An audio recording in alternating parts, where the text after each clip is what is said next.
شهدت مقاطعة فالنسيا في إسبانيا فيضانات غير مسبوقة، حيث بلغ معدل هطول الأمطار أعلى مستوياته.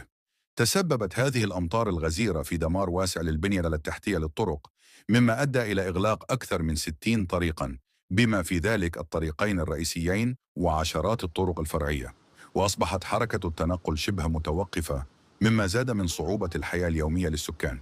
في هذا الفيديو سوف نتحدث عن شجاعة المغاربة لمساعدتهم للإسبان وشكر الإسبان للمغاربة، لكن قبل ذلك ندعوكم للمشاركة في قناتنا وتفعيل زر التنبيهات ليصلكم جديد قناتنا وترك تعليقاتكم. لم تكن فالنسيا وحدها المتأثرة، بل امتدت حالة الطوارئ لتشمل 8 مناطق إسبانية، ونتيجة للوضع المتأزم سارعت الحكومة الإسبانية إلى نشر وحدة الطوارئ العسكرية، حيث تم إرسال أكثر من 1000 جندي إلى مقاطعة فالنسيا لدعم جهود الإغاثة والعمل جنباً إلى جنب مع فرق الطوارئ المحلية لمواجهة آثار الأمطار الغزيرة. لكن الوضع الحرج لم يمنع المواطنين الإسبان من إبداء غضبهم تجاه استجابة الحكومة البطيئة، حيث شعر الكثير منهم أن الدعم المقدم لم يكن كافياً لمواجهة الكارثة. كما عبر العديد من الإسبان عن إحباطهم من غياب التدابير الوقائية والاستعدادات اللازمة للتعامل مع مثل هذه الأزمات المناخية التي باتت تتكرر. وقد دفع هذا الغضب العارم ملك إسبانيا إلى النزول إلى الشوارع بنفسه، حيث قام بزيارة المناطق المتضررة والتقى بالأهالي وعبر لهم عن دعمه ومواساته في هذه الظروف الصعبة. وبروح من التضامن والإيثار تصدر المغاربة المقيمون في إسبانيا صفوف المتطوعين لمساعدة المتضررين من الفيضانات التي اجتاحت منطقة فالنسيا الأسبوع الماضي.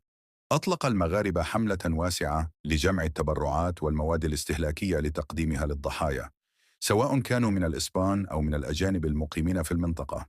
وتصدرت قوافل المساعدات المغربية مشهد التضامن في إسبانيا، حيث انخرط العديد منهم في عمليات تنظيم وإزالة الأوحال من الطرق، مؤكدين بذلك على المعدن الأصيل للشعب المغربي وحسهم الإنساني الذي يظهر أينما حلوا وارتحلوا. هذا التضامن غير المسبوق من قبل الجالية المغربية أعاد إلى الأذهان الهبة الوطنية الكبيرة التي جسدها الشعب المغربي في مواجهة كارثة زلزال الحوز، حيث أطلق المغاربة أضخم عملية مساعدات وإغاثة لضحايا الزلزال، مسجلين أروع صور التآزر والتكافل. وقد عبر العديد من الإسبان عن امتنانهم الكبير للجالية المغربية التي لم تتوانى عن تقديم الدعم الفعلي والمساعدة العاجلة، مما يعكس عمق الروابط الإنسانية بين الشعبين ويبرز إنسانية المغاربة في مختلف المحن. وإليكم بعض التصريحات للإسبان التي عبرت عن شكرها للجالية المغربية وللمغاربة. ¿Qué tal? Muy buenas noches, buenas tardes o buenos días cuando veas el vídeo. Este vídeo va para mis hermanos marroquíes. Las cifras ahora mismo se están acercando a los 3000 fallecidos y miles de desaparecidos y heridos. Solamente os puedo decir que tenéis el apoyo de la inmensa mayoría de los españoles y españolas. No dudéis en ningún instante que estamos al lado vuestro.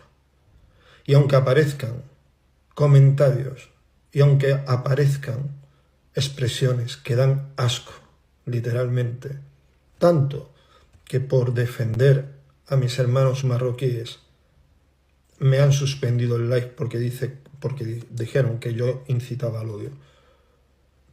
Está bien servido que me lo suspendan. Estoy orgulloso de defender al pueblo y de defender a cualquier país que sufra este tremendo golpe al corazón de sus ciudadanos.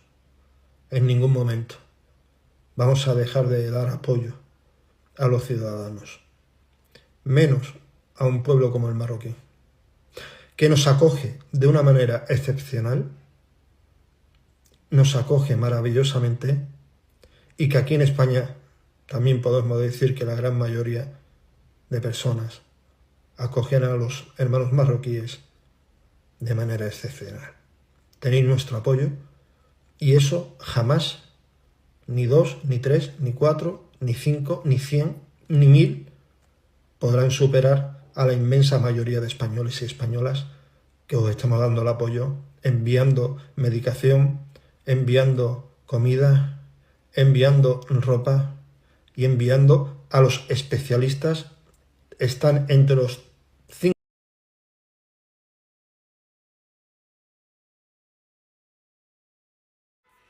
Me gustaría mucho agradecer a toda la sociedad del pueblo marroquí que me está viendo aquí por las calles, ¿no? Marruecos y los mensajes que me están llegando del pueblo marroquí.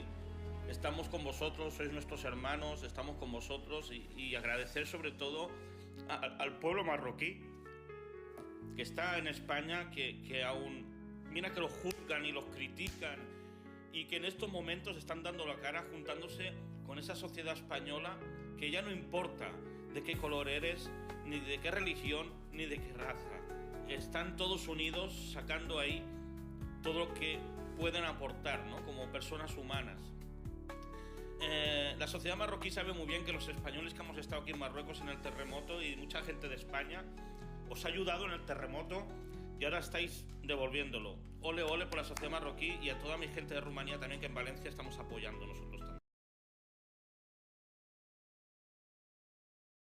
إذا وجدتم هذا الموضوع شيق فتأكدوا من الضغط على زر الإعجاب والاشتراك للحصول على المزيد من الأفكار.